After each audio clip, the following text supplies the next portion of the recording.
Good morning students. तो अभी आज हमारा जो टॉपिक है वो है electric flux and Gauss theorems for the class 12th electrostatics chapter के लिए। देखो, इससे पहले हमने डाइपोल्स देखा था, डाइपोल्स की ओरिएंटेशन देखी थी, डाइपोल्स को हमने यूनिफॉर्म इलेक्ट्रिक फील्ड के अंदर देखा था, डाइपोल्स को हमने नॉन यूनिफॉर्म इलेक्ट्रिक फ्लक्स के अंदर देखा था। इसके बाद हमने इलेक्ट्रिक फील्ड लाइंस हमने पढ़ी थी और इलेक्ट्रिक फील्ड लाइंस की प्रॉपर्टी हमने देखी थी। तो आपको अगर उन चीज़ों में कुछ डाउट है तो मेरे वीडियोस जो हैं वहाँ पे अपलोड हैं, आप उनको देख सकते हैं।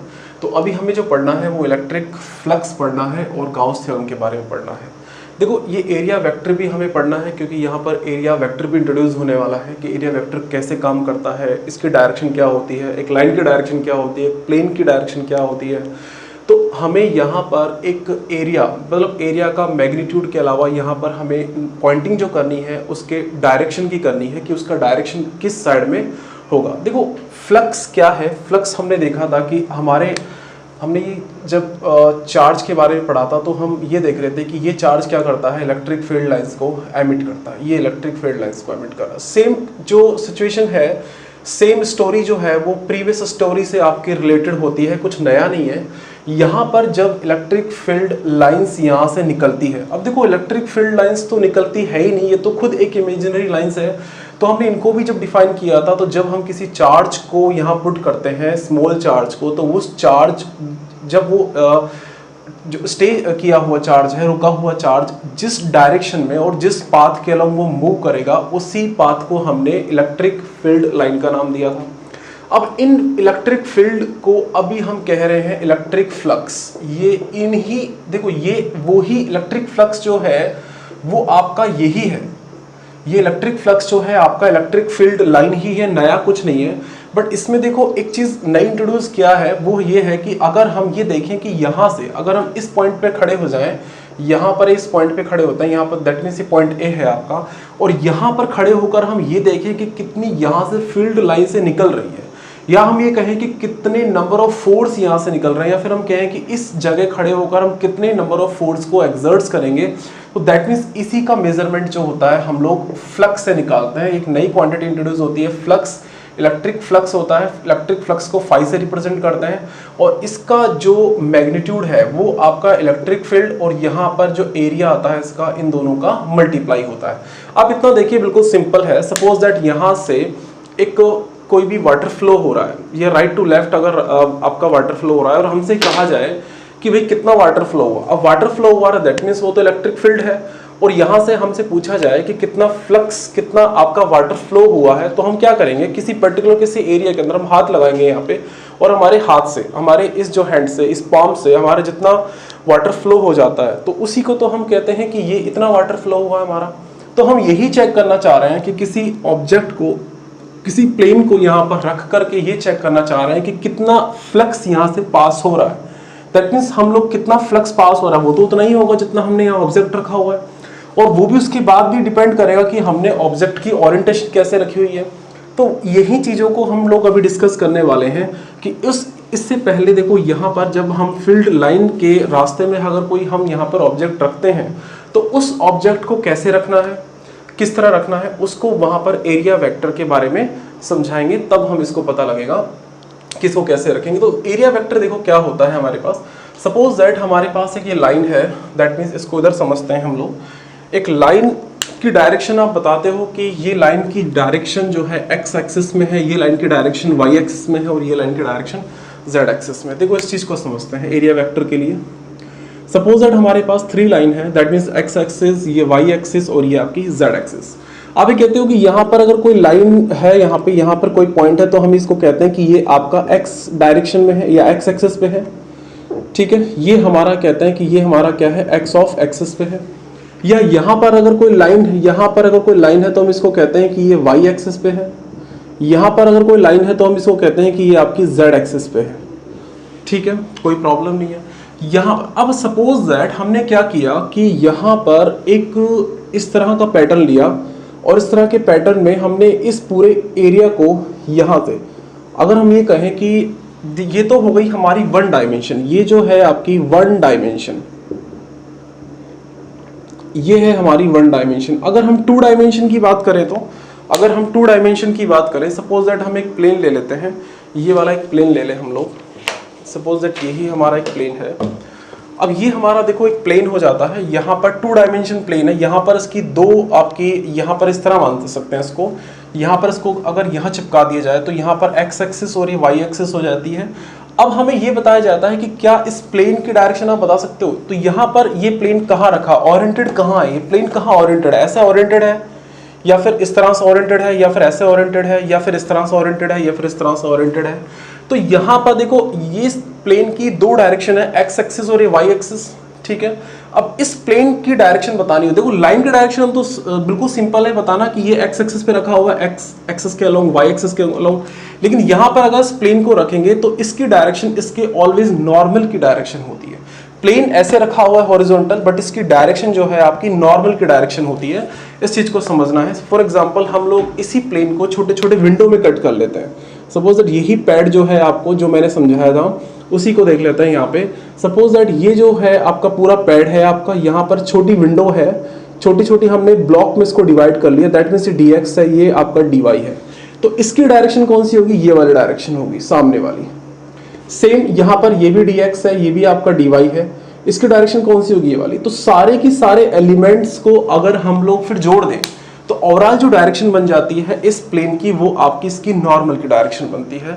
ये बात हमको समझना है इस एरिया वेक्टर के अंदर। सेम कहानी यहाँ पर, सेम सिचुएशन यहाँ पर है। अगर इस एरिया वेक्टर को हमने यहाँ रखा हुआ है तो, और यहाँ पर ये एरिया वेक्टर है, दैट मीन्स ये आपका ये जो है वो dx है और यहाँ पर ये जो है आपका dy लेंथ है। तो यहाँ पर देखो इसमें ये जो डायरेक्शन होगी वो n कैप की डायरेक्शन होगी, क्योंकि जस्ट इसको हमने इसके एरिया वेक्टर को हमने इसके परपेंडिकुलर वेक्टर से रिप्रेजेंट करवाया है। अब इसी को हम लोग अगर ये माने कि ds, अगर यहाँ पर इन दोनों को इसका एरिया देखें तो इसका एरिया, अभी इसको भी हटाते हैं, इसका एरिया किस पे डिपेंड करेगा, इन दोनों के मल्टीप्लाई पे। तो dx मल्टीप्लाई dy, ये तो उसका मैग्नीट्यूड पार्ट हो गया। अब यहाँ पर ये प्लेन आपके पास में, प्लेन के बारे में इस मैग्नीट्यूड के अलावा आपके पास इसकी डायरेक्शन भी है। तो यहाँ पर इसकी डायरेक्शन को भी इंडिकेट कर दो एन कैप से, और यहाँ अगर डायरेक्शन इंडिकेट हो जाती है तो यहाँ पर आपका वेक्टर क्वांटिटी इंट्रोड्यूस हो जाती है। तो यहाँ पर ये लिख सकते हैं ds जो है वेक्टर क्वांटिटी बन जाती है, ds का मैग्नीट्यूड पार्ट और इसकी यहाँ पर ये आपकी डायरेक्शन पार्ट। ठीक है, फॉर एग्जाम्पल देखो इसके बारे में कोई कंफ्यूजन नहीं होना चाहिए। फॉर एग्जाम्पल ये बोर्ड आपके सामने दिख रहा है आपको, बोर्ड ये बोर्ड आपका ऐसे मान सकते हैं कि ये आपके एक्स एक्सिस है और ये वाई एक्सिस है। तो ये बोर्ड आपका वर्टिकल डायरेक्शन में रखा हुआ है, बट इसका जो नॉर्मल है आपका ये हॉरिजॉन्टल डायरेक्शन के अंदर, ये आपका इसका नॉर्मल है। ठीक है, चलो ये आपका हो गया एरिया वेक्टर। अब यहाँ पर एरिया वेक्टर के साथ में हमें डॉट प्रोडक्ट भी सीखना होगा।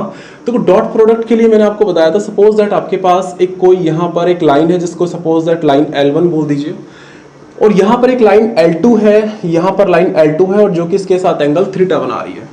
तो यहाँ पर L2 का projection in the direction of L1 कितना हो जाएगा, यहाँ पर L2 cos theta multiply of L1, यहाँ पर कितना हो जाएगा L2 cos theta multiply of का L1। ठीक है, या ऐसा भी हो सकता था, यहाँ पर ये प्रोजेक्शन कुछ इस तरह हो सकता था, यहाँ पर ये लाइन आपकी बड़ी हो सकती थी और ये लाइन आपकी छोटी हो सकती थी। तो यहाँ पर ये लाइन 1 है, यहाँ पर एंगल थीटा है, तो इसका ये जो आपका प्रोजेक्शन है, ये आपका जो परपेंडिकुलर जो प्रोजेक्शन आया है वो प्रोजेक्शन यहाँ पर आ सकता था L1 dot L1 cos of theta. तो यहाँ पर ये दोनों आपके जो है वो स्केलर प्रोडक्ट है, इसको अभी हम यहाँ पर यूज करेंगे, किस तरह इसको यूज करते हैं और उसके बाद इसके लिए देखेंगे। देखो इसके बाद हमें ये सीखना है कि इलेक्ट्रिक फ्लक्स को मैंने भी बोला कि इलेक्ट्रिक फ्लक्स वो फील्ड लाइन ही है, जो फील्ड लाइन यहाँ से एमिट हो रही है, बस उन फील्ड लाइन को मुझे कितना कैप्चर करना है, कितना रिसीव करना है, उन्हीं को हम फ्लक्स बोला जाता है। तो दैट मीन्स फ्लक्स और कुछ नहीं है, यहाँ पर इलेक्ट्रिक फील्ड लाइंस और यहाँ पर d ऑफ s, ये आपका है इलेक्ट्रिक फ्लक्स। यहाँ पर d of s, del of s और यहाँ पर इलेक्ट्रिक फील्ड, और यहाँ पर ये बन जाएगा आपका फ्लक्स बन जाएगा। और यहाँ पर फ्लक्स के बारे में और कुछ यहाँ पर सीखने को नहीं है कि फ्लक्स क्या है। फ्लक्स आपकी इलेक्ट्रिक फील्ड लाइन ही है। वो इलेक्ट्रिक फील्ड लाइन आप अगर किसी एरिया से मल्टीप्लाई कर देंगे, किसी सरफेस से मल्टीप्लाई कर देंगे, किसी एनक्लोजर से मल्टीप्लाई कर देंगे, तो आपको ये बता देगा कि नंबर ऑफ इलेक्ट्रिक फील्ड कितना वहां से पास हो रहा है। ठीक है, ये समझ में आ गया हमें। अब हमें ये समझना है कि इलेक्ट्रिक फ्लक्स जो है वो आपका यहाँ पर कितना पास हो रहा है वेक्टर, अगर हम इसको स्केलर वेक्टर की फॉर्म में देखें तो देखो इसमें इस चीज को इस तरह से समझते हैं हम लोग। एरिया वेक्टर समझ में आ गया। एरिया वेक्टर ऑलवेज ये समझ में आने वाली ये चीजें ध्यान में रखने वाली बात है, अदरवाइज गलती होने के चांस ज्यादा रहते हैं उसके अंदर। यहाँ पे सपोज दैट हमारे पास में ये आपका एक एरिया वेक्टर है, यहाँ पर ये एरिया वेक्टर है सपोज दैट, और यहाँ पर ये dx सपोज दैट ये dx है और ये आपका dy है, और यहाँ पर जो है आपका ये n कैप है इसकी डायरेक्शन, ठीक है।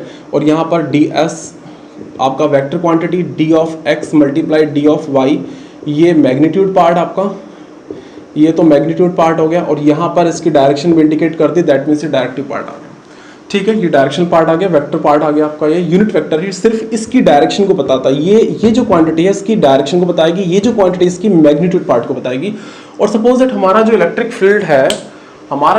फील्ड है वो इस तरह का है, यहाँ से इलेक्ट्रिक फील्ड जो है यहाँ से जा रहा है, ये इलेक्ट्रिक फील्ड इस तरह से पास हो रहा है, ये इलेक्ट्रिक फील्ड इस तरह से पास हो रहा है। तो आपको देखो यहाँ पर ये सिचुएशन कैसे बन रही होगी उसको देखते हैं कि ये यहाँ पर सिचुएशन ऐसी बन रही होगी। देखिए सपोज दैट हमने क्या किया, इलेक्ट्रिक फील्ड देखो अगर यहाँ से इस तरह से पास होगा, अगर ये इलेक्ट्रिक फील्ड इस तरह से पास होगा और मैंने इसको यहाँ लगा रखा है, तो आप ये देखिए कि ये इस प्लेन से इलेक्ट्रिक फील्ड मैक्सिमम पास होगा। यदि अगर मैंने इसको यहाँ लगा दिया तो क्या यहाँ से कोई फ्लक्स पास होगा? नहीं होगा।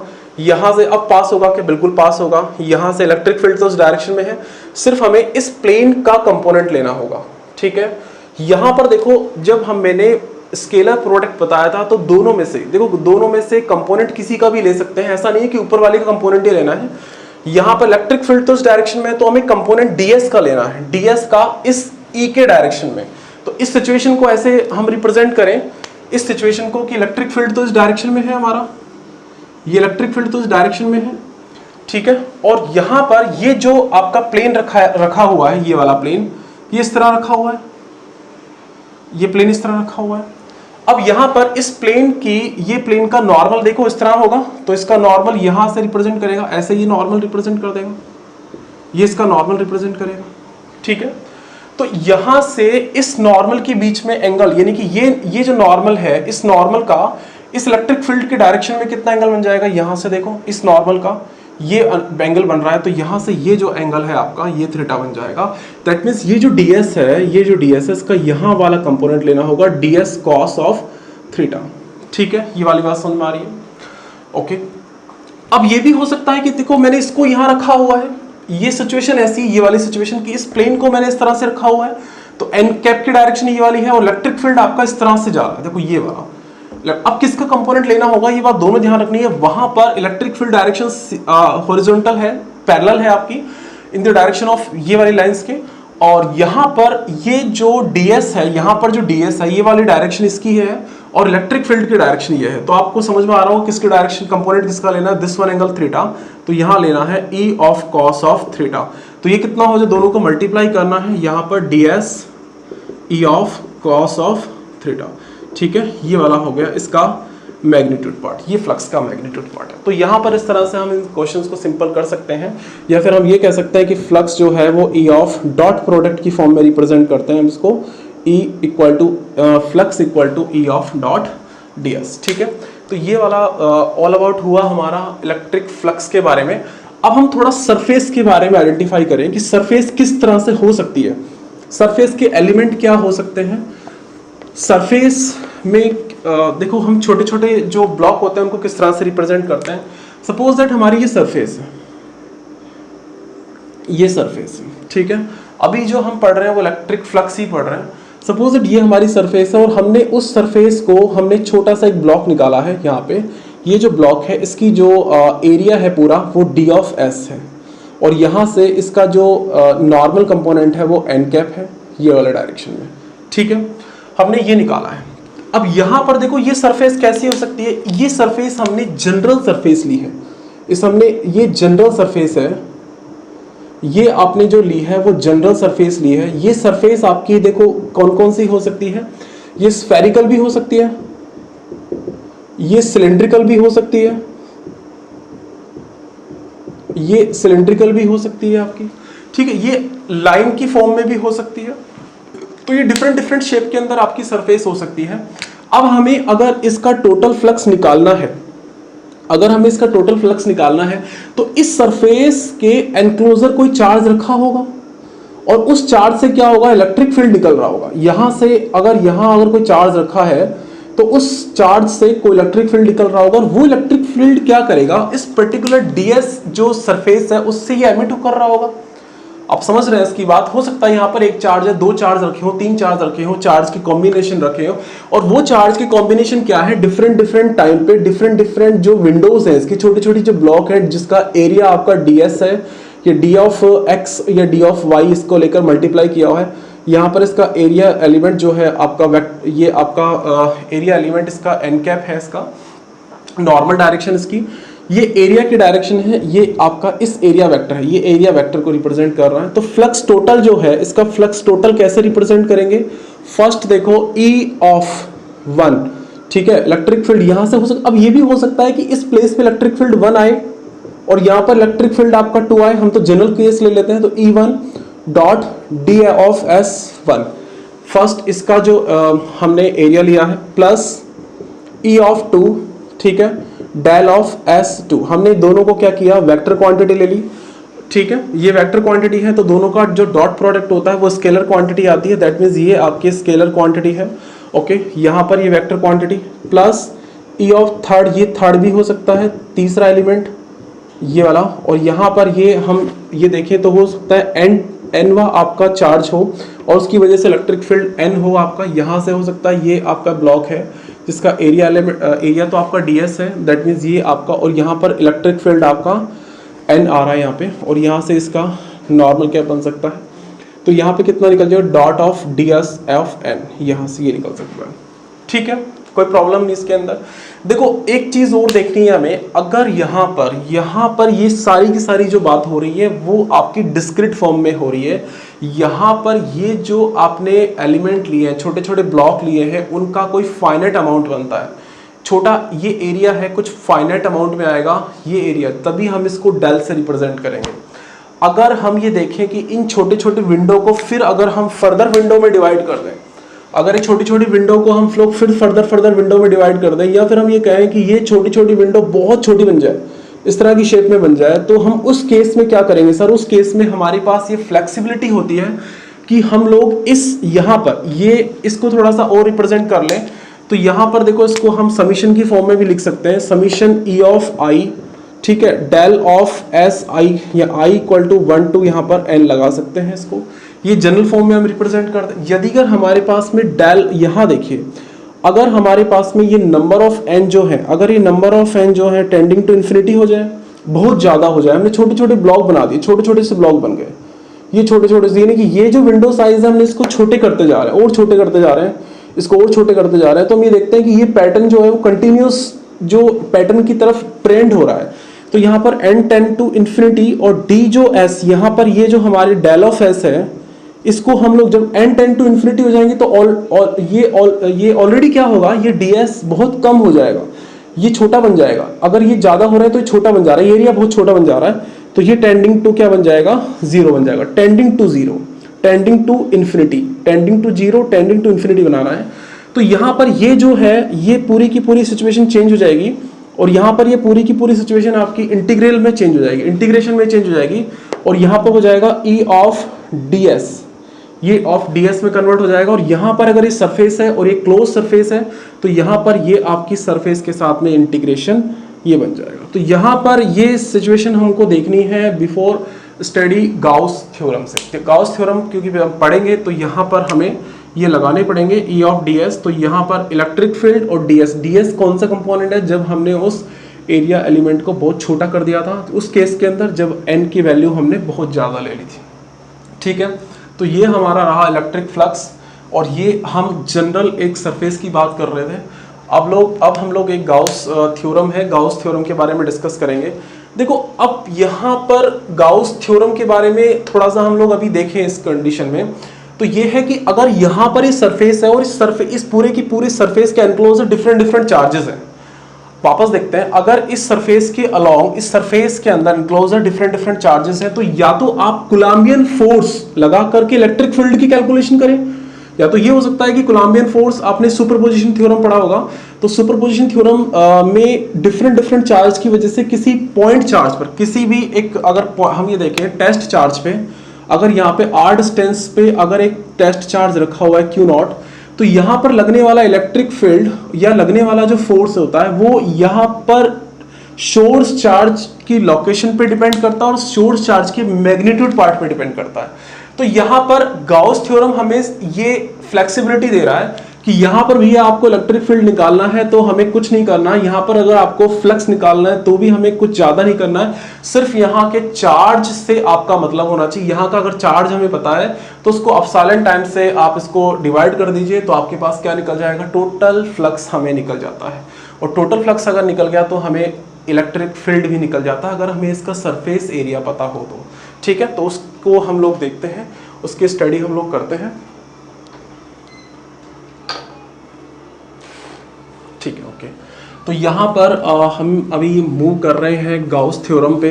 तो Gauss theorem very very important है, और गाउस थ्योरम जो होती है, सिर्फ बस थोड़ा सा लिमिटेशन ये है गाउस थ्योरम के लिए कि जो भी चार्ज आपका एनक्लोज करेगा किसी सरफेस के ऊपर, वो सरफेस आपकी सिमेट्रिकल होनी चाहिए सोर्स चार्ज के। ठीक है, वापस देखते हैं इसको, मैंने क्या बोला कि यहाँ पर देखो तीन तरह के चार्ज को हमने पहले डिस्कस किया था उस समय, कि यहाँ पर अगर हम एक लाइन है और उसको चार्ज दे दें तो यहाँ पर ये लाइन चार्ज डेंसिटी होती है, ये लाइन चार्ज। अगर हम यहाँ पर किसी सरफेस को, अगर ये तो ये हमारे पास, अगर हम सिलेंडर की फॉर्म में है, अगर हम, तो यहाँ पर ये सरफेस चार्ज, अगर हम सिलेंडर की फॉर्म में कोई ऑब्जेक्ट है और उसको चार्ज दे दें तो यहाँ पर ये चार्ज क्या होगा, स्प्रेड हो जाएगा इस सिलेंडर की बाउंड्रीज के ऊपर, सरफेस के ऊपर, तो ये सरफेस चार्ज डेंसिटी।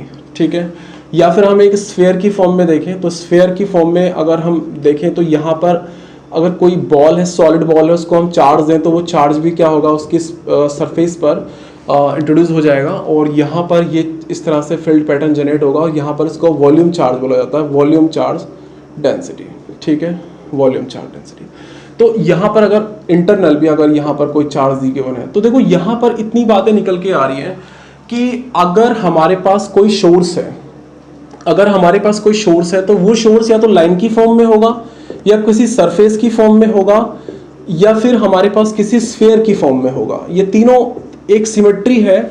अब यहाँ पर अगर हम ये देखें तो ये जो फील्ड पैटर्न को जनरेट करेगा ना, वो फील्ड पैटर्न को 3 डायमेंशनली जनरेट करेगा और एक बॉल की शेप में करेगा। बॉल की शेप में आउटवर्ड डायरेक्शन के अंदर आपके इलेक्ट्रिक फील्ड एमिट होते नजर आएंगे। यहाँ पर ये सिलेंडर, जैसे सपोज दैट यही शेप आपकी सिलेंडर की है, तो यहाँ पर ये सिलेंड्रिकल फॉर्म में आपका इलेक्ट्रिक फील्ड को आउटवर्ड करता है। यहाँ पर ये लाइन चार्ज है, लाइन चार्ज की फॉर्म में आपका, यहाँ पर ये लाइन चार्ज भी आपका एज एक ट्रीट होता है आपका ये इस सिलेंडर की फॉर्म में। ठीक है, सिलेंडर की फॉर्म में इसको ले सकते हैं।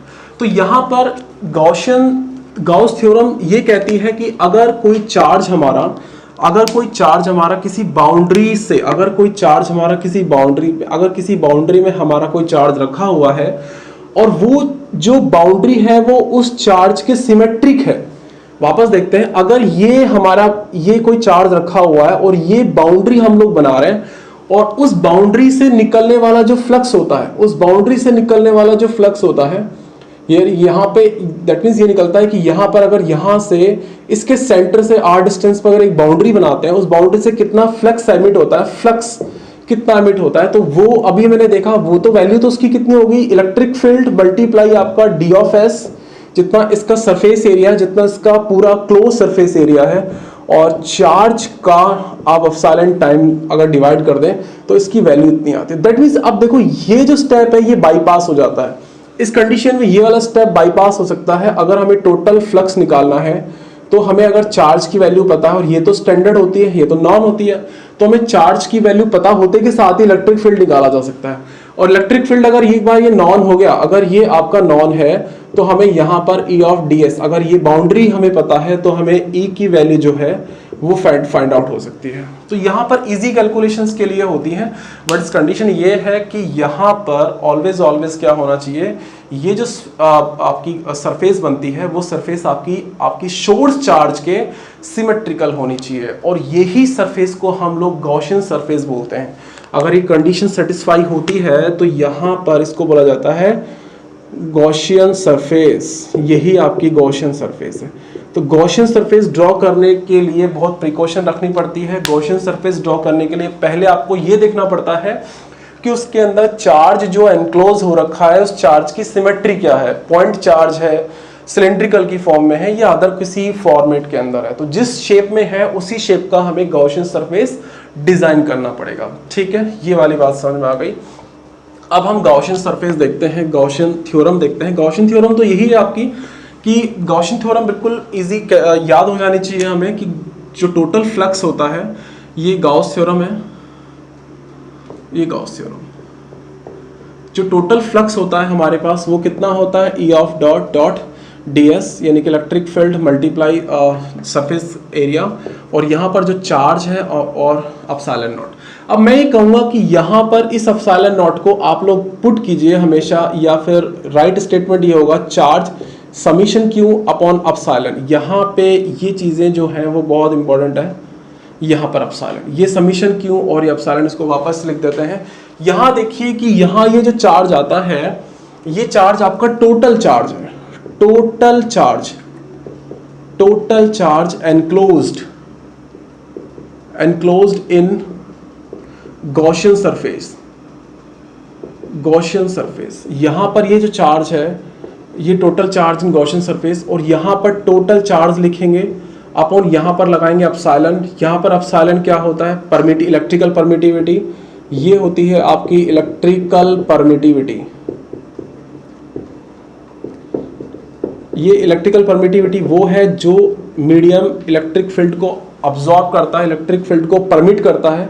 यहाँ पर डेल्ट ऑफ क्यू, इसको यहाँ पर एप्सिलॉन नॉट ऑफ के से रिप्रेजेंट करेंगे। यहाँ पर के है डाइलेक्ट्रिक कांस्टेंट, यहाँ पर ये पढ़ा होगा आपने, ये डाइलेक्ट्रिक कांस्टेंट। ओके, तो यहाँ पर ये कहना ज़्यादा ठीक है, क्योंकि ऐसा भी तो हो सकता है ना कि देखो जहाँ पर यहाँ पर ये केस है, ये केस आपका वैक्यूम का केस है, जब आपने इस पूरे के पूरे सिस्टम को वैक्यूम के अंदर रखा है। अगर आपने पूरे के पूरे सिस्टम को पुट कर दिया वाटर के अंदर, अगर इसको हमने वाटर के अंदर पुट कर दिया तो क्या होगा, चार्ज अपॉन एप्सिलॉन नॉट के होगा, और यहाँ पर ये जो के की वैल्यू है, के की वैल्यू जो होती है वो 60 होती है फॉर वाटर के अंदर।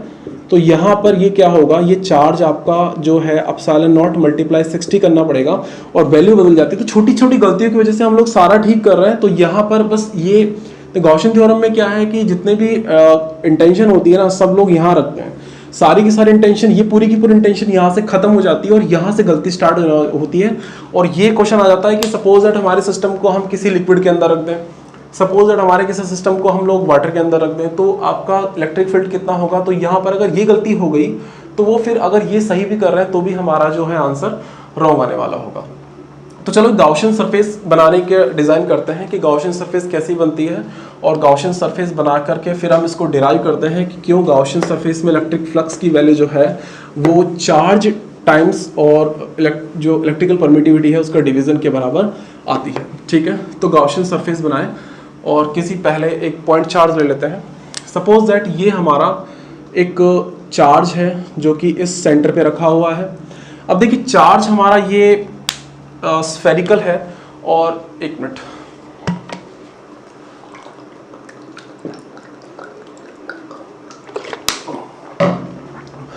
ठीक है, तो ये चार्ज हमारा जो है एक स्फेरिकल चार्ज है। तो यहाँ पर ये जो इलेक्ट्रिक फील्ड को एमिट करेगा वो इलेक्ट्रिक फील्ड को इस तरह से एमिट करेगा। ठीक है, तो हम लोग इस इलेक्ट्रिक फील्ड को, ये इस तरह से इलेक्ट्रिक फील्ड को एमिट करेगा। तो हम लोगों को सिमेट्रिकल एक सरफेस को डिजाइन करना है। यहाँ पर ये सरफेस हम लोग इस तरह से डिजाइन करते हैं, यहाँ पर ये सरफेस हम बना लेते हैं, ये वाली सरफेस। ठीक है, ये वाली सरफेस बना लेते हैं। ये वाली सरफेस अगर बना ले तो हम लोग ये देखें कि इस सरफेस पे हम लोग ये करना चाहते हैं कि इस पॉइंट पे हम लोग ये देखना चाहते हैं कि इस पॉइंट पे इलेक्ट्रिक फील्ड कितना होगा। ठीक है। या फिर हम ये कहें कि इस पूरे की पूरी सरफेस पे ये आपके ये स्फेयर है, तो ये सरफेस भी आपकी स्फेरिकल होगी। या फिर हम ये कह देंगे कि जैसे एक हॉलो बॉल होती है, उस हॉलो बॉल के अंदर हमने एक चार्ज रख दिया, तो हम ये जानना चाहते हैं कि उस हॉलो बॉल की जो सरफेस है उससे कितना फ्लक्स जो है वो एमिट होता है। तो यहाँ पर इसकी कैलकुलेशन करने के लिए हम लोग एक छोटा सा पार्ट इसका ले लेते हैं, और छोटे से पार्ट में अब देखें यहाँ से, ये छोटे से पार्ट में, इस छोटे से पार्ट में देखो ये वाला जो पार्ट है, ये वाला, ये जो इलेक्ट्रिक, अभी देखो ये जो फील्ड लाइंस हैं ये किसके रिप्रेजेंट करती हैं? ये फील्ड लाइन इसके इलेक्ट्रिक फील्ड को रिप्रेजेंट करती है। तो इसका इलेक्ट्रिक फील्ड तो इस डायरेक्शन में है, नो डाउट, कोई प्रॉब्लम नहीं है। यहां पर ये जो पॉइंट आया है ये आपका छोटा सा एक पार्ट है सरफेस का, तो इसको हम ds से रिप्रेजेंट करें, और इसका जो इस ds, ये इसका मैग्नीट्यूड है, इस ds का, इस आपका छोटा सा पार्ट का मैग्नीट्यूड है, और इस पार्ट की ये एरिया वेक्टर है, और इसका जो इस एरिया वेक्टर का जो आपका डायरेक्शन है वो कौन सा हो जाएगा? इसका नॉर्मल डायरेक्शन। दैट मींस इसका नॉर्मल, ये एरिया वेक्टर ऐसा इस तरह से, उसका नॉर्मल ऊपर की तरफ, यहां से ये एरिया वेक्टर का नॉर्मल हो गया। ठीक है, तो इस तरह से ये कैलकुलेशन हो रही है हमारी। तो यहां पर हम लोग देखेंगे तो total flux equal to E of ds, यहां पर ये क्लोज इंटीग्रल, क्योंकि यहां पर देखो जब गॉस क्लोज इंटीग्रल क्यों लिया जाता है, क्योंकि यहां पर ये क्लोज सरफेस होगी। जब भी हम किसी चार्ज के सिमेट्रिकल एक गॉसियन सरफेस को बनाएंगे तो वो ऑलवेज क्लोज होगी। ये सरफेस क्लोज है, जहां से स्टार्टिंग है इसका एंड है, चाहे वो स्फेरिकल होगी तभी भी उसको क्लोज सरफेस लेंगे। यहां पर ये आपकी वेक्टर क्वांटिटीज हैं, total charge upon epsilon naught. ठीक है, कोई प्रॉब्लम नहीं इसके अंदर। अब यहां पर क्या करना है, यहां पर ये इसको ds से रिप्रेजेंट करना है। तो यहां ये जो फ्लक्स आया है हमारा, ये फ्लक्स देखो E डॉट ds, E और ds के बीच में कितना डिग्री का एंगल बन रहा है? यहाँ पर 0 डिग्री का। यानी कि यहाँ पर देखो ds जो वेक्टर है वो ds वेक्टर, और इसका यहाँ लिख देते हैं इलेक्ट्रिक फील्ड वेक्टर इस डायरेक्शन में, और ds जो वेक्टर है ये हमारा d ऑफ s, और यहाँ पर इसका वेक्टर क्वांटिटी। ठीक है, तो यहाँ पर जो इलेक्ट्रिक फील्ड की डायरेक्शन है वो भी आपकी इसके रेडियल डायरेक्शन के अंदर, आउटवर्ड डायरेक्शन के अंदर है, आउटवर्ड डायरेक्शन, और यहाँ पर ds जो है वो भी आउटवर्ड टू पॉइंट है। तो यहाँ पर इसको लिख सकते हैं E of electric field close integral of ds। यहाँ पर ये close integral of ds surface का कितना होगा, इस स्फेरिकल सरफेस का पूरा सरफेस एरिया कितना हो जाता है? E of 4 pi r square यहाँ पर। ठीक है, तो ये कितना हो जाएगा? Q upon epsilon naught. ठीक है, तो यहां से देखो इलेक्ट्रिक फील्ड की कैलकुलेशन हो सकती है, electric field equal to Q upon 4 pi r square, यहाँ पर एप्सिलॉन नॉट हो गया। तो यहाँ पर इलेक्ट्रिक फील्ड आ गया हमारे पास, इलेक्ट्रिक फील्ड यहाँ पर 1 upon 4 pi epsilon not Q upon r of square, और यही तो इलेक्ट्रिक फील्ड था। अब यदि अगर इसको क्या करना है हमें, अब यहाँ पर हमें इसको अगर वेक्टर क्वांटिटी लिखनी है तो यहाँ पर हमें ये r वेक्टर है हमारा, यही r वेक्टर है हमारा, यानी कि यहाँ पर ये लिख सकते हैं E ऑफ r वेक्टर, ये वाला, ये r वेक्टर के डायरेक्शन में था, तो ये इलेक्ट्रिक फील्ड भी इसी डायरेक्शन में। अब यहाँ पर इलेक्ट्रिक फील्ड आपका r वेक्टर के डायरेक्शन में आ गया, और ds का जो आपका नॉर्मल है, नॉर्मल वेक्टर, वो भी आपका इसी डायरेक्शन के अंदर आ रहा है। ठीक है, अब ये चीज समझना है कि हम लोगों ने देखो, ये हमारी proper choice of Gaussian surface होती है कि हम जो हमारा ds एलिमेंट है, ये जो ds एलिमेंट हमारा डाउनवर्ड डायरेक्शन में है, यानी कि नॉर्मल टू दिस सरफेस है, और इलेक्ट्रिक फील्ड भी हमारा इसी डायरेक्शन में है। तो फ्लक्स जब निकालते हैं तो E of ds cos of theta, तो इन दोनों के बीच में एंगल हमेशा कितना बन रहा है? E of ds cos of 0 degree बन रहा है। तो यहाँ पर सिंपल मल्टीप्लाई हो जाता है E ऑफ ds। ये प्रॉपर चॉइस होती है गॉसियन सरफेस लेने की।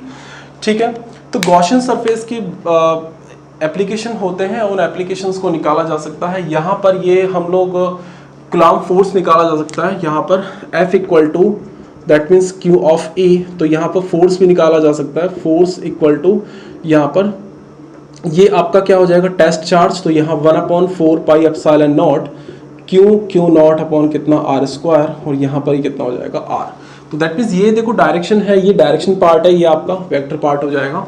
तो यहाँ पर ये आपका गॉस थ्योरम है इसके लिए। तो अभी देखो इसमें हम लोग एक छोटा सा ये पार्ट करें।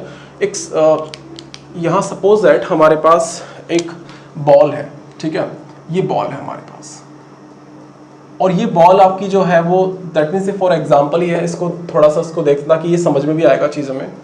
सपोज इट क्या होने वाला है कि यहाँ पर एक चार्ज रखा हुआ है, यहाँ पर सोर्स चार्ज, ठीक है, यहाँ पर ये सोर्स चार्ज है। तो हमको ये बताना है कि ये सोर्स चार्ज जब इलेक्ट्रिक फील्ड को एमिट करेगा तो इसकी सरफेस पर कितना आपका इलेक्ट्रिक फील्ड आ जाएगा। वापस देखते हैं इसको। अगर हमारे पास एक होलो आपकी बॉल है और ये होलो बॉल में हमने इसके सेंटर में चार्ज रखा हुआ है, क्यों? तो हमें ये बताना है सेंटर में चार्ज रखा है इस वक्त यहाँ पर, क्यों? तो हमें बताना है इसकी सरफेस पे कितना, यहाँ पर इस सरफेस पर यानी कि यहाँ से अगर ये r डिस्टेंस पे एक सरफेस है तो कितना इलेक्ट्रिक फील्ड बन जाएगा, ठीक है। तो देखो हम कितना फ्लक्स बन जाएगा, कितना फ्लक्स बनेगा ये पता लगाना, कितना फ्लक्स जो हमारा यहाँ से निकलेगा, तो टोटल फ्लक्स बताना है। तो देखो बिल्कुल सिंपल है, यहाँ पर अगर टोटल फ्लक्स बताना है तो गाउस थ्योरम से लग रही है, यहाँ पर पॉइंट चार्ज है। देखो बिल्कुल सिंपल समझ जाना है कि अगर ये आपकी हॉलो बॉल है तो दैट मीन्स ये चार्ज के सिमेट्रिकल है, और चार्ज के सिमेट्रिकल होने का मतलब ये निकलता है कि फ्लक्स हमें पता है, फ्लक्स पता होना दैट मीन्स ये E of ds equal to charge upon epsilon naught. तो हमें इस बात से तो मतलब ही नहीं है ना, ये तो हमें निकालना ही नहीं है फिर तो।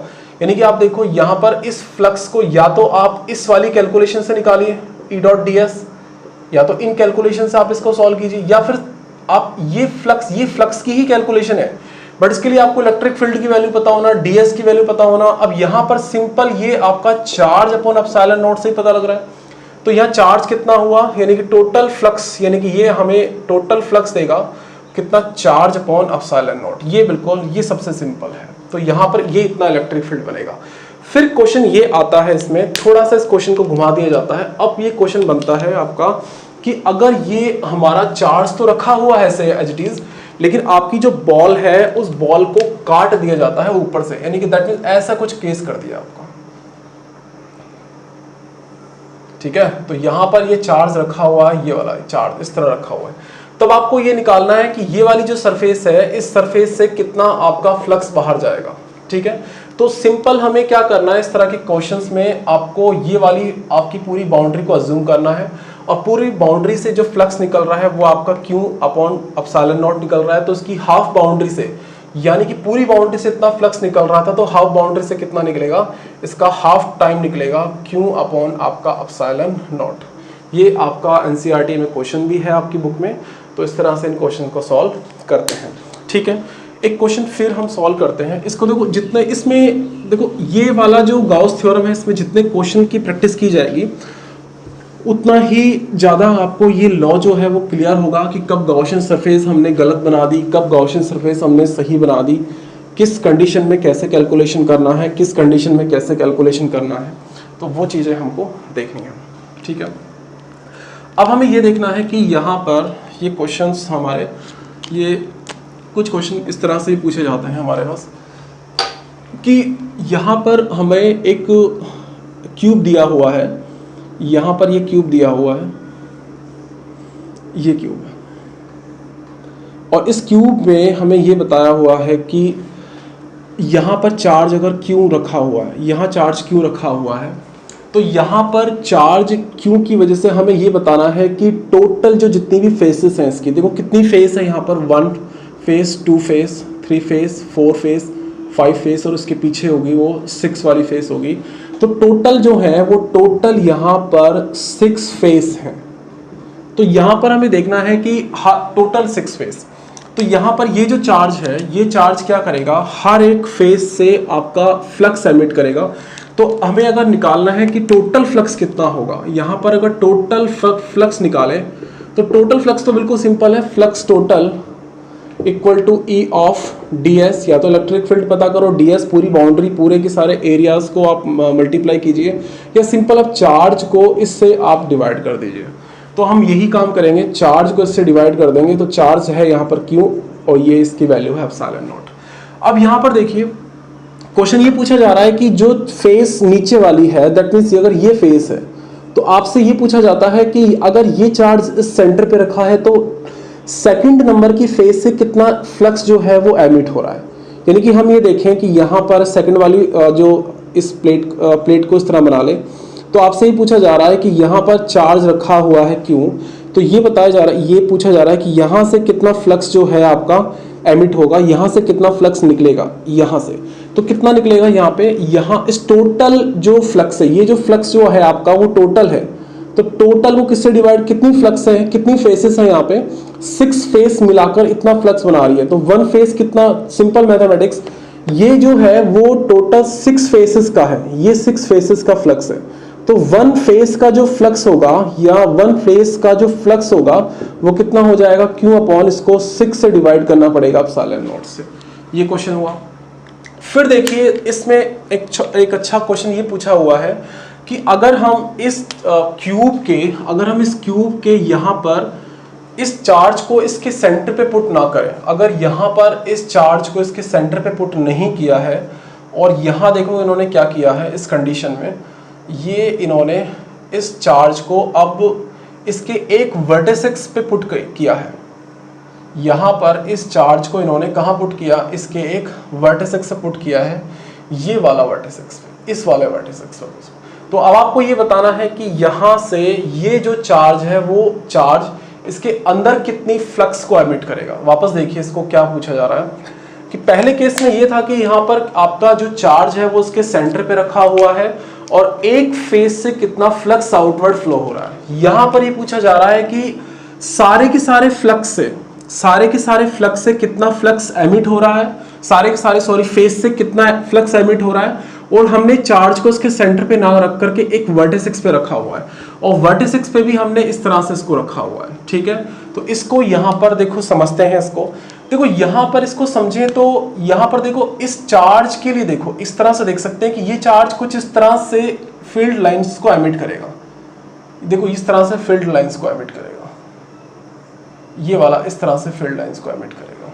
ठीक है, ये चार्ज क्या करेगा, इस तरह से फील्ड लाइंस को एमिट करेगा, यहाँ भी एमिट करेगा, यहाँ भी एमिट करेगा। ठीक है, कोई प्रॉब्लम नहीं।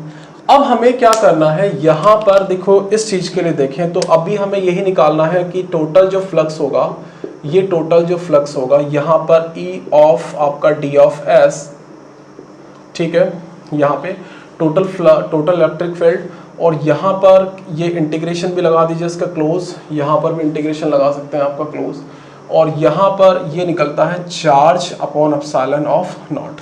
ठीक है, तो हमें तो सिर्फ इसी से मतलब है, तो यहाँ पर चार्ज अपॉन एप्सिलॉन नॉट। लेकिन अब ये चार्ज जो है ना, ये चार्ज, इस चार्ज आप ये देखिए कि ये चार्ज इसमें कितना पार्टिसिपेट कर रहा है इस वाले पे। आप इसको समझने के लिए मैं छोटा सी एक बॉल लेता हूँ अपने हाथ में, एक बच्चों के खेलने की बॉल लेता हूँ, उससे ज़्यादा समझ में आ जाएगा। देखो इससे एक चीज़ ये क्लियर कीजिए कि जो ये फेस है, सपोज इट ये वाली फेस है ना, ये वाली, इस फेस पे आप देखो कि फील्ड जो है वो इसके पैरेलल आपका ये एमिट कर रहा है। यहाँ से देखो ये वाला, ये जो फील्ड है ये इसके पैरेलल एमिट कर रहा है, ये इसके पैरेलल एमिट कर रहा है। तो देखो यहाँ पर 3 फेस ऐसी हैं, मैं आपको ये फेस बना के बताता हूँ। देखो एक तो ये फेस ऐसी नजर आ रही है जिसपे जो फील्ड है हमारा वो फील्ड पैरेलल आ रहा है, देखो ऐसे रखा हुआ है, और ये फील्ड भी इस तरह, ये फील्ड इस तरह से आ रहा है, और यहाँ पर ये फेस भी इस तरह से रखी हुई है। तो फील्ड और फेस के बीच में 90 डिग्री का एंगल बन रहा है। देखो फील्ड ये बना रहा है और फेस इस तरह रखी हुई है, तो फेस का जो परपेंडिकुलर है यहाँ पर, इसका जो परपेंडिकुलर है वो तो बाहर की तरफ जाएगा, इसका परपेंडिकुलर। यहाँ पर ये देखिए इस पे, यहाँ पर ये इलेक्ट्रिक फील्ड इस तरह बन रहा है, ये इस तरह फील्ड आ रहा है यहाँ पे। तो यहाँ पर ये फील्ड जो है, इलेक्ट्रिक फील्ड जो है इस वाले प्लेन पे आप ये देखिए कि पैरेलल है, और यहाँ पर ये जो प्लेन है इसका नॉर्मल कौन सा है, ये वाला। तो आप ये देखिए दोनों के बीच में एंगल E और DS, यहाँ पर ये DS के बीच में एंगल कितना बन रहा है, 90 डिग्री का बन रहा है। तो यहाँ पर ये 90 डिग्री का एंगल बनेगा, दैट मीन्स यहाँ से तो कोई फ्लक्स आपका पास ही नहीं हो रहा। सेम वन फेस, 2 फेस, और पीछे वाली फेस भी ऐसी है जहां पर भी यही सिचुएशन अकर हो रही है। तो दैट मीन्स 3 फेस ऐसी हैं आपकी जहां पर आपका यहाँ पर फ्लक्स तो बनेगा ही नहीं आपका। तो सीधी 3 फेस तो आपका डिवीजन यहाँ से हो जाएगा Q upon 3 epsilon of not. ठीक है, 3 फेसेस से, यानी कि टोटल फेस जो है, टोटल जो फेसेस हैं, अब जो टोटल चार्ज है आपका वो इतनी इन्हीं में बटेगा। देखो क्यों हो रहा है ऐसा, कि ये हमने क्यों किया, इसको यहाँ पे 3 से डिवाइड क्यों किया, क्योंकि ये पहले ये मान के चलते हैं कि ये जो पहले बात तो ये हो रहा है कि यहाँ पर चार्ज जो है वो चार्ज पूरा की पूरा इस क्यूब के अंदर फील्ड लाइंस के लिए पार्टिसिपेट नहीं कर रहा। ठीक है, ये पूरा की पूरा चार्ज पार्टिसिपेट नहीं कर रहा, बट हम एक बार ये माने कि ये आपका इस पूरे के पूरे ये हम ये अभी ये मान रहे हैं, ये अज्यूम कर रहे हैं कि यहाँ पर ये बाउंड्री है और यहाँ पर इसके अंदर चार्ज रखा हुआ है। तो आप ये देखिए कि यहाँ पे टोटल जो है ये आपके 6 फेस है, यहाँ पर ये आपके 6 फेस है और 6 फेस पर आपका ये फील्ड है वो टोटल फील्ड आ रहा है। तो आप ये देखिए 3 जो फेस है वहां पर तो आपका जो इलेक्ट्रिक फील्ड और डीएस आपके पैरेलल हो गए, तो वहां पे तो आपका ये काउंट ही नहीं होगा, ये फ्लक्स का जाएगा नहीं। फ्लक्स आपका टोटल कितनी 6 फेस, तो 6 फेस में आपका 3 फेस तो आपके यहीं से हट गए। देखो 1 फेस 2 फेस और उसके पीछे वाला फेस तो हट गए, यानी कि एक फेस ये काउंट होगा, यस ये काउंट होगा और ये वाला काउंट होगा, तो 3 फेस ही काउंट हुए। यानी कि 6 फेस की जगह सिर्फ हमें यहाँ पे 3 फेस ही काउंट होंगे, तो उसको 3 से आपको डिवीजन करना पड़ेगा। ओके, अब ये देखिए कि यहाँ पर होगा क्या कि जब इस चार्ज को इसके वर्टिसेस पे पुट किया जाता है तो क्या कंडीशन होती है। मैं एक बॉल लेता हूं, उस बॉल की शेप से आपको समझाता हूं। देखो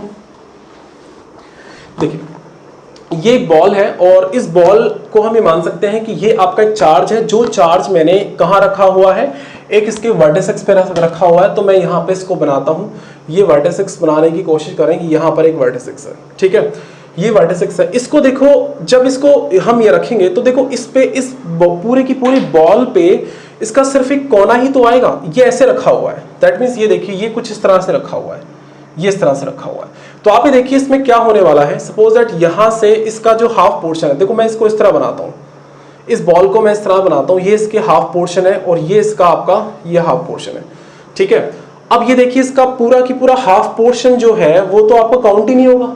ये जो पूरा की पूरा हाफ पोर्शन है ये तो पूरा की पूरा काउंट ही नहीं हुआ ना, ये तो आपका वैसे ही हट गया। ये वाला तो चार्ज जो है वो हवा में जा रहा है, ऊपर एयर में जा रहा है, तो वो चार्ज थोड़ी ना, ये वाला चार्ज जो है वो थोड़ी ना इस क्यूब के अंदर जा रहा है। हमें तो वो पार्ट को अज्यूम करना है, इस बॉल के इस स्फेरिकल जो चार्ज है उसका वो पार्ट अज्यूम करना है जो पार्ट इसमें इलेक्ट्रिक फील्ड को इस क्यूब के अंदर डाल रहा है, उसी पार्ट को कैलकुलेट करना है। तो आप ये देखिए सिर्फ नीचे वाले पार्ट को देखिए। अब नीचे वाले पार्ट में देखो हम लोग कितने क्यूब को, अब हाफ बाउंड्री करें, इसकी हाफ बाउंड्री करें, तो ये जो हाफ बाउंड्री है ये भी आपकी कोई काम की नहीं है, हाफ बाउंड्री ये भी कोई काम की नहीं है। सिर्फ हमें ये वाली बाउंड्री हमारे काम की है, सिर्फ हमारे पास ये वाली बाउंड्री है, सिर्फ ये वाली बाउंड्री के अंदर ही तो हमारा जो ये चार्ज है वो फिक्स हुआ है। आप इसको और अच्छी तरह से समझ सकते हैं, यानी कि ये जो पार्ट है इस पार्ट के अंदर ये वाला पार्ट आपका फ्री, इसमें देखो ये वाला पार्ट आपका फ्री हो गया, दैट मीन्स ये वाला पार्ट इसका फ्री हो गया। अब जो आपका चार्ज जो आपकी एज आएंगी इस क्यूब की वो तो इसी के अंदर आएंगी, ये वाला पार्ट भी आपका बचा रहेगा, तो ये वाला पार्ट ही तो आपका काम आएगा। दैट मीन्स ये वाला जो पार्ट है ये वाला पार्ट आपका ही काम आएगा। दैट मीन्स ये जो पार्ट है आपका ये वाला पार्ट में तो आपका क्यूब फंसेगा। दैट मीन्स ये वाला जो पार्ट है यही तो आपका इलेक्ट्रिक फील्ड के लिए रेस्पॉन्सिबल होगा, यही आपका इलेक्ट्रिक फील्ड के रेस्पॉन्सिबल होगा। दैट मीन्स अब देखो 1 पार्ट, ऐसे कितने पार्ट हैं, 1 2 पार्ट, ठीक है, यहाँ पर ये 3 पार्ट, 4 पार्ट, 5 पार्ट, 6 पार्ट, यहाँ पर 7 पार्ट और 8 पार्ट। तो यहाँ पर पूरे के पूरे पार्ट में से 1/8 पार्ट ही तो आपका काम आ रहा है, यहाँ पर ये 1/8 पार्ट ही काम आ रहा है। दैट मीन्स अब यहाँ पर इस चार्ज का पहले तो देखो 3 फेस पे आपका वैसे कैंसिल आउट हो गया, 3 फेस पे आपका डिवीजन हो रहा था। अब यहाँ पर फिर हमने देखा कि ये आपका 1/8 पार्ट ही काम आ रहा है, तो चार्ज का 1/8 पार्ट काम आ रहा है, मल्टीप्लाई कितना 3 एप्सिलॉन नॉट, तो कितना हो गया चार्ज का आपका 24 टाइम ऑफ आपका एप्सिलॉन नॉट आ गया। ये आप इस तरह से कैलकुलेशन करेंगे। ये क्या है आपकी फील्ड, अब ये क्या फील्ड जा रहा है आपका टोटल जा रहा है, ठीक है। तो इस तरह से गॉसियन सरफेस बना करके हम लोग कैलकुलेशन कर सकते हैं। ये देखो ये आपके लिए समझाने के लिए मैंने किया था, आप अदरवाइज मत लेना, इस बॉल को मैं यहाँ पर लेके आया, आपको समझाने का लॉजिक था सिर्फ। तो इस चीज़ को देखो जब हम न्यूमेरिकल करते हैं तभी हमारे जो कॉन्सेप्ट है वो क्लियर होते हैं। और आपसे रिक्वेस्ट है सबसे कि क्लास 12th में जो पेपर अब बन रहे हैं, पेपर के पैटर्न आ रहे हैं, वो पेपर के पैटर्न जो है वो प्योरली जो बेस्ड हैं वो आपके कॉन्सेप्ट बेस्ड पे हैं। अगर कॉन्सेप्ट क्लियर है तो कोई प्रॉब्लम नहीं आएगी, कॉन्सेप्ट क्लियर नहीं है तो दिक्कत आएगी, क्योंकि न्यूमेरिकल पोर्शन स्ट्रॉन्ग करना पड़ेगा आपको अच्छे मार्क्स लाने के लिए। थियोरेटिकल पोर्शन तो आपको वैसे ही आपका स्ट्रॉन्ग हो जाएगा जब आप इसको न्यूमेरिकल सारे सॉल्व कर लेंगे, ठीक है। तो अभी देखो एक क्वेश्चन और करते हैं हम लोग इसके रिगार्डिंग में, ठीक है। देखो एक क्वेश्चन एनसीईआरटी में गिवन है, आपका एनसीईआरटी में दिया हुआ है, उस क्वेश्चन को यहाँ बनाते हैं। हालांकि इतना ज़्यादा अच्छा लॉजिक नहीं है, फिर भी आप इसको एक बार प्रैक्टिस के लिए यूज़ कर सकते हैं। यहाँ पर एक थ्री डायमेंशन सरफेस है हमारी, यहाँ पर एक क्यूब इस तरह का बनाया हुआ है, ठीक है, यहाँ पर ये इस तरह का बनाया हुआ है पैटर्न, ये इस तरह का, हाँ ठीक है। देखो ये आपका इस तरह से पैटर्न है, ठीक। अब यहाँ पर देखो गिवन क्या क्या है, ये एक्स कोऑर्डिनेट सिस्टम है, ये वाई कोऑर्डिनेट सिस्टम है और ये आपका जेड कोऑर्डिनेट सिस्टम है। तो एक्स कोऑर्डिनेट के सिस्टम के अंदर यहाँ पर ई ऑफ वाई आपका 0 है, इलेक्ट्रिक फील्ड जेड डायरेक्शन में 0 है, इलेक्ट्रिक फील्ड एक्स डायरेक्शन में है अल्फा रूट ऑफ एक्स, या हम ये कह सकते हैं कि अल्फा एक्स की पावर 1/2। यहाँ से ये डिस्टेंस है हमारी वो x या a है, और यहाँ से ये डिस्टेंस है हमारी, ये जो डिस्टेंस है हमारी यहाँ से ये आपकी a है, और ये डिस्टेंस है हमारी यहाँ से ये आपकी ट्वाइस है, ये डिस्टेंस आपकी ट्वाइस है, ठीक है। आपको ये बताना है कि यहाँ से टोटल जो फ्लक्स है वो कितना पास हो रहा है, ठीक है, यहाँ से टोटल फ्लक्स कितना पास हो रहा है। और बाकी जो क्वेश्चंस में जो डेटा गिवन है वो अल्फा एक्स की पावर 1/2 है, एंड यहाँ पे और देखो एक इसकी डायमेंशन भी रह गई थी हमारे पास में कि फ्लक्स की डायमेंशन क्या होती है, फ्लक्स की डायमेंशन भी उस वक्त नहीं की थी। फ्लक्स जो है हमारे पास E ऑफ ds होता है। तो इलेक्ट्रिक फील्ड जो होता है वो इलेक्ट्रिक फील्ड को हमने बताया था कि फोर्स अपॉन चार्ज होता है। तो यहाँ पे न्यूटन, ये कुलाम, और यहाँ पर ये मीटर स्क्वायर, तो यहाँ पर newton, coulomb inverse and metre square, ठीक है। क्या फिर हम लोग ये इसको यहाँ भी इलेक्ट्रिक, यहाँ पे E ऑफ ds होता है, इसको वोल्ट अपॉन मीटर में भी यूज़ करते हैं, और यहाँ मीटर स्क्वायर में होता है, तो यहाँ वोल्ट इंटू मीटर में भी हम लोग किसको लेते हैं, फ्लक्स को लेते हैं। ये आपका फ्लक्स है, तो यहाँ पे इसकी कैलकुलेशन रह गई थोड़ी सी, ठीक है। आप इसके डायमेंशन भी निकाल सकते हो। यहाँ पर ये है और यहाँ पर इसकी डिस्टेंस आपकी a है, यहाँ से a है ट्वाइस a, और a की जो वैल्यू है वो 0.1 मीटर है। यहाँ पर a की जो वैल्यू है वो 0.1 मीटर है आपकी, एंड a की वैल्यू 0.1 मीटर है, एंड अल्फ़ा की वैल्यू जो है, अल्फ़ा की वैल्यू यहाँ से है 800 न्यूटन पर कुलाम स्क्वायर, ठीक है, पर सेंटीमीटर स्क्वायर, यहाँ पर सेंटीमीटर स्क्वायर, ठीक है। तो देखो इसको निकालेंगे कैसे। यहाँ पर ये कह रहा है कि इलेक्ट्रिक फील्ड सिर्फ हमारा x डायरेक्शन के अंदर है, हमने ये निकालना है कि टोटल फ्लक्स निकालना है, टोटल हम, या ये कहें कि हम लोग इसके अंदर एक चार्ज की कैलकुलेशन करना चाहते हैं, यहाँ पर इसके अंदर कितना चार्ज रखा हुआ है। तो देखो चार्ज की कैलकुलेशन करने के लिए हम लोग देखो इलेक्ट्रिक फील्ड यहाँ से गॉस थ्योरम्स के लिए देखें तो यहाँ flux equal to E of ds close integral, ये आप बनाए इसको बार बार, चार्ज अपॉन एप्सिलॉन नॉट, ठीक है। तो अगर हम लोग E ऑफ ds निकाल लें या फिर E ऑफ ds से चार्ज की कैलकुलेशन की जा सकती है, या टोटल हमारा फ्लक्स निकल जाए, ठीक है। अगर ये टोटल हमारा जो फ्लक्स निकल जाए और चार्ज हमें निकालना हो तो यहाँ पर चार्ज निकालने के लिए फ्लक्स को हम लोग एप्सिलॉन नॉट से मल्टीप्लाई कर देंगे, और इसकी वैल्यू हमें पता है, एप्सिलॉन नॉट की वैल्यू हमें 8.85 इंटू 10⁻⁻12 होती है, ये वैल्यू हमें पता है। सिर्फ हमें फाई की वैल्यू चाहिए, और फाई की वैल्यू पता होने के लिए E ऑफ ds की वैल्यू पता होनी चाहिए, ठीक है। तो इलेक्ट्रिक फील्ड की वैल्यू पता है, ds की वैल्यू पता होनी चाहिए। ds की वैल्यू पता लग जाएगी कि यहाँ पर देखो ये a की वैल्यू, देखो यहाँ पर a है, दैट मीन्स ये जो साइड है ये a आपकी गिवन है, तो देखो इसका पूरा एरिया कितना हो जाएगा, a स्क्वायर, इसका पूरा एरिया a स्क्वायर हो जाएगा। तो देखो यहाँ पर हम लोग ये निकालें कि जो यहाँ पर देखो ds, देखो इसका ds कहाँ जाएगा, इस साइड में जाएगा ds, इसका ds कहाँ जाएगा, इसका नॉर्मल ds यहाँ जाएगा। इलेक्ट्रिक फील्ड हमारा यहाँ पर देखो E ऑफ x इस डायरेक्शन में चल रहा है, इलेक्ट्रिक फील्ड हमारा यहाँ भी E ऑफ x इस डायरेक्शन में चल रहा है। दैट मीन्स यहाँ से जो इस फेस पर जो है फ्लक्स ऑफ राइट है, इस फेस पर हमारा जो फ्लक्स है, हमारा फ्लक्स ऑफ L है, लेफ्ट है। तो यहाँ टोटल फ्लक्स निकाल लें, टोटल जो फ्लक्स है वो कितना निकल जाएगा, फ्लक्स, टोटल फ्लक्स यानी कि यहाँ पर ये total equal to flux of left plus flux of आपका right, okay. Flux of left कितना निकल जाएगा, flux equal to E into ds, ठीक है। तो यहाँ पर E इलेक्ट्रिक फील्ड आपका, यहाँ पर देखो इलेक्ट्रिक फील्ड आपका यहाँ पर a डिस्टेंस पर, a पे या फिर L पे निकाल लें। देखो flux E of L left पर फ्लक्स निकालना चाहते हैं, अब मल्टीप्लाई आपका स्क्वायर, ठीक है, ये एरिया का स्क्वायर है। तो यहाँ पर देखो, एक तो थोड़ा सा इसका डायरेक्शन भी देखनी पड़ेगी क्योंकि डायरेक्शन भी अपोजिट हो सकती है इसकी। तो E ऑफ डी एस, ठीक है, cos of theta plus left, electric field left direction में डी एस, तो ठीक है यही डायरेक्शन में हुआ, इन दोनों का डायरेक्शन नहीं लेंगे, plus E of right D of S, तो वो ही रहेगा, और कॉस ऑफ थीटा। तो देखो दोनों में, यहाँ देखो दोनों में कॉस ऑफ थीटा तो जीरो है, इन दोनों में cos of theta D x 180 degree है, तो लेफ्ट साइड में 180 डिग्री हो जाएगा, माइनस का E ऑफ यहाँ पर लेफ्ट में मल्टीप्लाई कितना a square plus E of right, यहाँ पर E ऑफ राइट डायरेक्शन में डी ये ए स्क्वायर हो जाएगा और दोनों के बीच एंगल आपका जीरो हो जाएगा। यहाँ ये 180 डिग्री है एंगल और यहाँ से आपका ये 0 डिग्री है, ठीक है। अब यहाँ पर क्या करना है, हमें E ऑफ लेफ्ट निकालना है। तो देखो E of L left side में कितना निकल जाएगा, E ऑफ लेफ्ट कितना हो जाएगा, अल्फा तो आपका कांस्टेंट है, रूट ऑफ A, मतलब यहाँ पर A की पावर 1/2, यहाँ पर A की पावर 1/2 क्योंकि ये डिस्टेंस आपकी A है। इसी तरह सेम E ऑफ राइट हो जाएगा, दैट मीन्स अल्फा A की, यहाँ एक डिस्टेंस की जगह कितना डिस्टेंस है, ट्वाइस A है, तो यहाँ पर हो गया ट्वाइस A की पावर कितना 1/2, ठीक है। तो ये वाला हम यहाँ पे रख सकते हैं।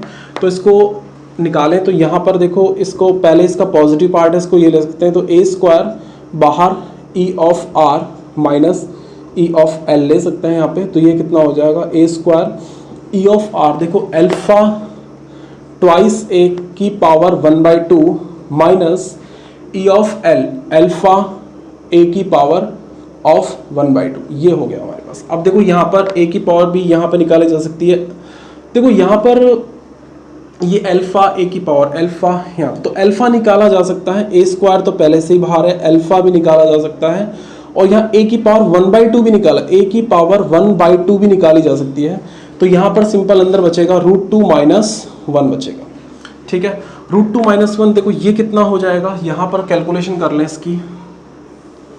इस कैलकुलेशन में देखो ए स्क्वायर और ए 1/2, तो ए की पावर अल्फा ए की पावर 5/2 हो गया, और यहाँ पे हो जाएगा √2 - 1।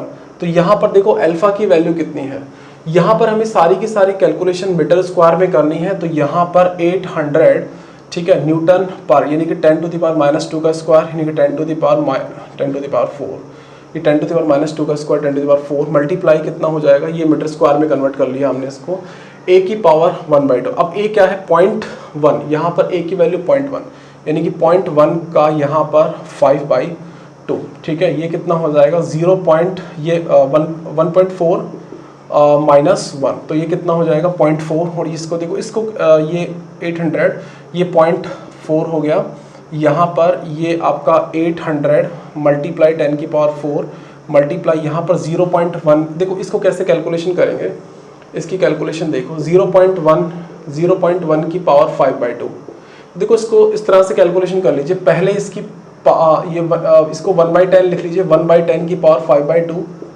और यहाँ पर इसको 5 से स्क्वायर कर दीजिए, 1/10 multiply 1/10 multiply 1/10 multiply 1/10 and multiply 1/10। फिर हमने दो के पेयर में इसको रूट ले लिया, यहाँ दो के पेयर में इसको रूट ले लिया, यहाँ दो के पेयर में, तो ये कितना हो जाएगा 1/10 मल्टीप्लाई 1/10, और यहाँ ये हो जाएगा 0.1 का रूट, ठीक है। तो 0.1 का रूट 3.16, ये इसको सॉल्व कर लीजिए, तो देखो यहाँ पर ये तो सिंपल मल्टीप्लाई हो जाएंगे, ये वाले आपके ये मल्टीप्लाई में चल रहा है, तो दैट मीन्स यहाँ पर ये हो जाएगा 10 × 10। अब 0.1, देखो 0.1 का हमें रूट चाहिए, ठीक है, तो 0.1 का रूट लेने के लिए हम क्या करेंगे, 0.1 को 100 से मल्टीप्लाई और 100 से डिवाइड करेंगे, तो 100 से डिवाइड करेंगे तो यहाँ पर 1/100 आ जाएगा, यहाँ पर ये कितना हो जाएगा 10, तो यहाँ पर 10 का रूट ले लेंगे, और यहाँ पर इसका रूट ले लेंगे, तो यहाँ पर तो ये 10 आ गया, और यहाँ पर रूट 10 आ गया, तो 3.16, ठीक है, अपॉन 10 कितना आ जाएगा, यहाँ पर ये 0.316, तो यहाँ पर इसको रख सकते हैं, ये आपका 10 की पावर 2, 800 10 की पावर 2 मल्टीप्लाई कितना हो गया 0.316 मल्टीप्लाई 0.4, ठीक है। तो इसकी वैल्यूज़ जो है वो फाइंड आउट कर लेना, इसकी वैल्यू 1.05 आएंगी, 1.05, ठीक है। अभी किस में निकल रहा है, टोटल फ्लक्स में निकल रहा है, ये टोटल फ्लक्स है। तो फ्लक्स की कैलकुलेशन किस में होगी? फ्लक्स की कैलकुलेशन न्यूटन या वोल्ट अपॉन मीटर में भी कह सकते हैं। तो यहाँ पर newton, coulomb inverse and metre square में होगी। तो आपको सिंपल क्या करना है, हमें अब क्या करना है, चार्ज से। तो चार्ज कितना होता है आपका, एप्सिलॉन नॉट मल्टीप्लाई कितना, फ्लक्स। तो यहाँ पर इसको 8.85 इंटू 10⁻⁻12 से मल्टीप्लाई करना है 1.05 को, और ये किस में आ जाएगा आपका, फिर कूलाम में आ जाएगा। इसकी वैल्यू जो है 9.27, ये आ रही है आपकी 9.27 इंटू 10⁻⁻12, और ये आपका कूलाम, ये कूलाम में आएगा क्योंकि यहाँ पे चार्ज गिवन है। तो इस तरह से इसकी कैलकुलेशन कर सकते हैं। यहाँ पर इसके डायमेंशन भी याद रखना, हालांकि बार बार निकालते रहेंगे, प्रैक्टिस करते रहेंगे तो ही याद होगी। ये चीज़ें एक बार पे तो पकड़ नहीं आएगी, कि ये तो चीज़ें पकड़ में आ जाएगी कि हम लोग कॉन्सेप्ट इसको यूज़ कर रहे हैं। अब यहाँ पर देखें तो ये चार्ज इतना सारा, ये इतना चार्ज जो है, ये देखो, ये चार्ज जो है आपका, वो ये चार्ज किस रेंज के अंदर है, पहले तो देखो ये चार्ज किसके रेंज के अंदर है। देखो माइक, एक होता है मिली 10⁻⁻3, एक होता है माइक्रो 10⁻⁻6, एक होता है नैनो 10⁻�9, एक होता है पीको 10⁻12। तो 10⁻12 की रेंज के अंदर यहाँ पर एक चार्ज रखा हुआ है। हम यही तो कैलकुलेट करना चाहते थे कि यहाँ पर कितना चार्ज रखा हुआ है इसके अंदर। तो ये चार्ज की कैलकुलेशन हमने की, ठीक है।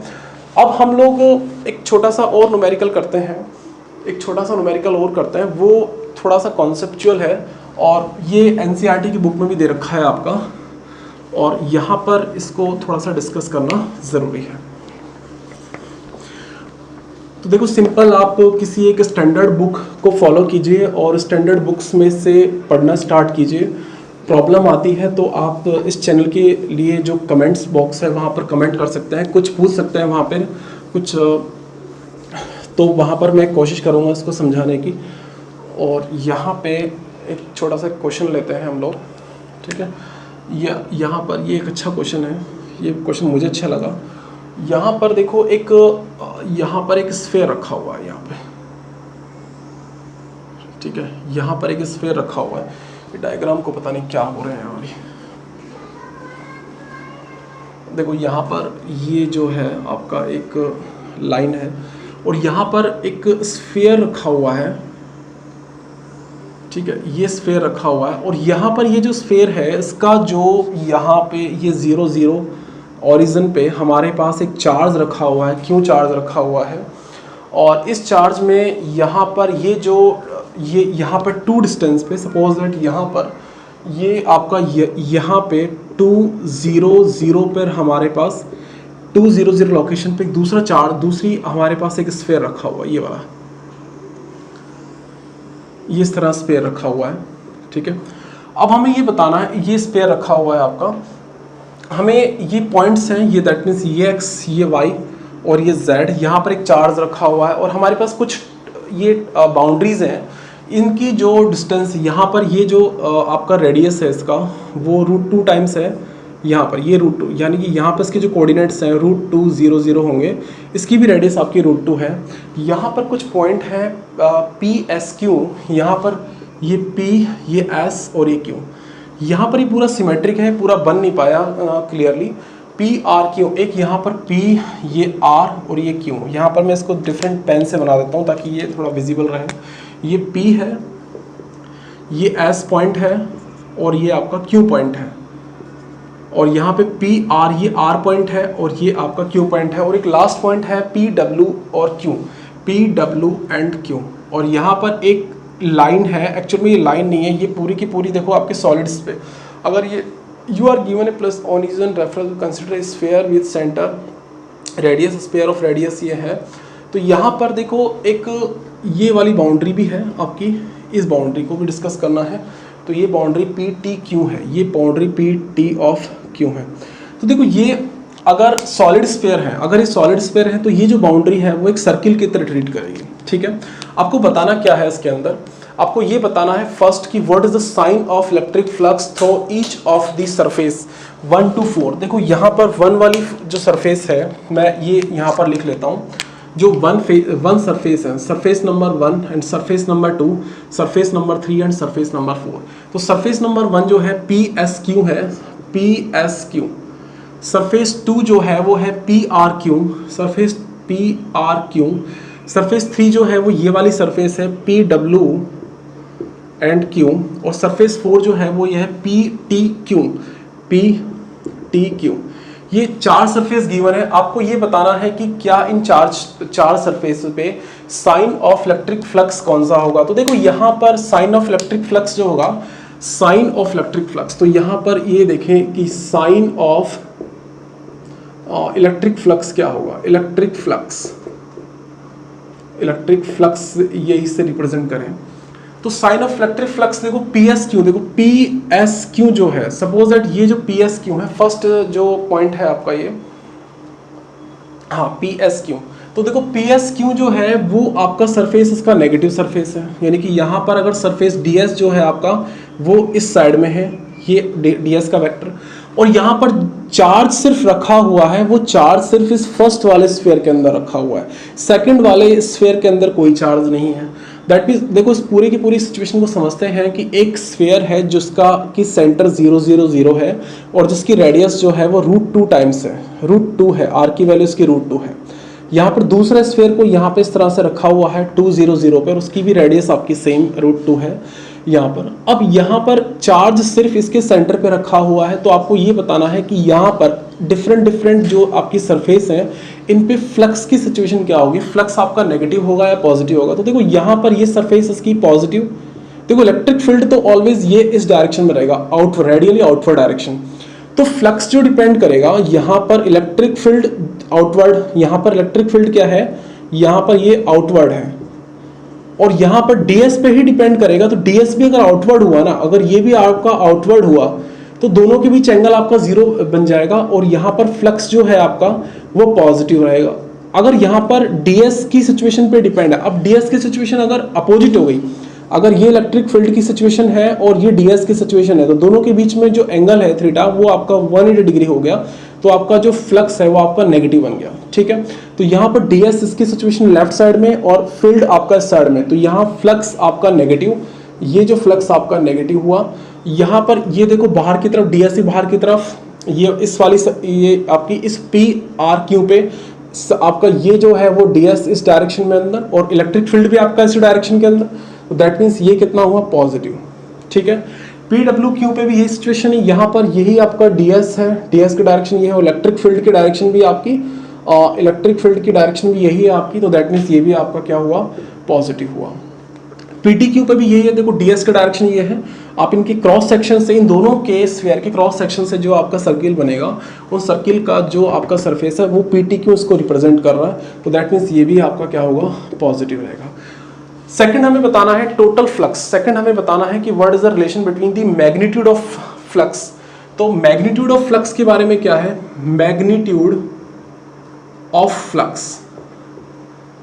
अब यहां पर देखो फ्लक्स का जो मैग्नीट्यूड है वो क्या होगा, देखो first P S Q, P R Q, P W Q, P T Q, यहां पर तीनों की तीनों सरफेस पे आप इतना देखिए इसको थोड़ा, कि इन तीनों की तीनों सरफेस पे जो इलेक्ट्रिक फील्ड लाइन जाएंगी, वो इलेक्ट्रिक फील्ड लाइंस का जो सोर्स है वो तो चार्ज क्यों ही है ना।